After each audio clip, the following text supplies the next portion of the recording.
he's not an old wizened wizard we always think of when we're thinking, let's say, for example, Disney or something like that. We can all relate to the King Arthur story, the old wizened beard man, and he's got like the top hat. I didn't want to do that. I just thought that was ridiculous.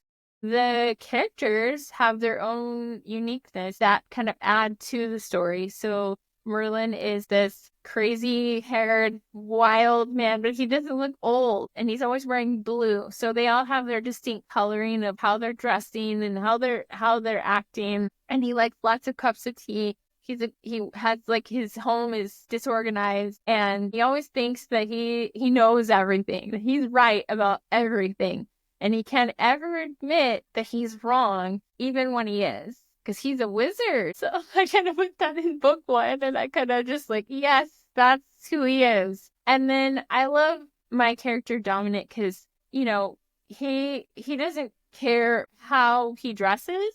That's how I look at it in that aspect where he's very put together. He's got like a zip-up red sweater. It had to be a red sweater because that's his distinct look. So whenever you see the next book, you'll see that very distinct red sweater, just like you did in book one. And then he always has like the jeans and the high tops. And then you have Barnabas, who's got glasses, and he's a Yeti. And you think, why is a Yeti wearing glasses? This doesn't go together. I like the idea of where the character is not what you would expect. Kind of like when you meet people that you might think, well, this person's like this. Well, in the same sense, I wanted it to be where don't judge a book by its cover. Well, Barnabas is probably one of my favorite people because he's got glasses, he's got a staff, he's very wise, and he balances out just like Dominic.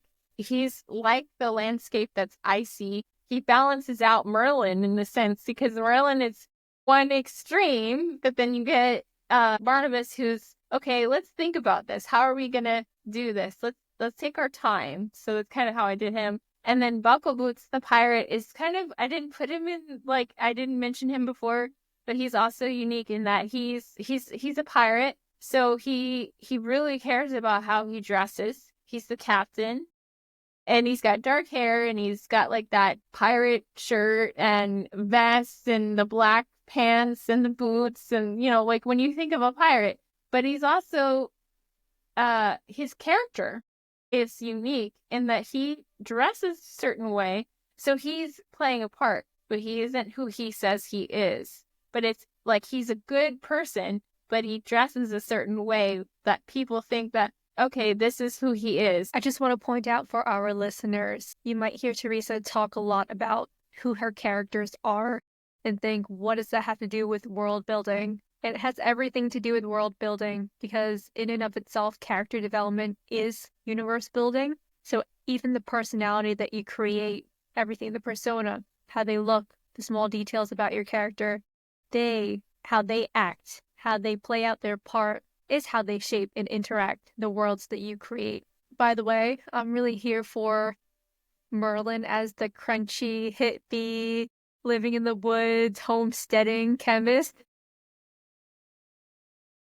Yes, and I didn't get over that when you're thinking of Merlin, a lot of people only think of the old wizard, right? Who's wise. And I always thought, I don't know if anyone has ever watched the old King Arthur Disney one. I always felt like Merlin was full of himself, and I just couldn't get over that. Well, wouldn't it make more sense if he looks young and he kind of acts young-ish, but he is old, like he's as old as time itself in a sense? I don't know if that makes sense, but that's what I think. It does make sense. You got to put those new spins on old characters to keep modern kids engaged. That's how you create lifelong characters. If not, they're going to fade over time. I mean, look at all the ways that we've adapted Sherlock Holmes over the years.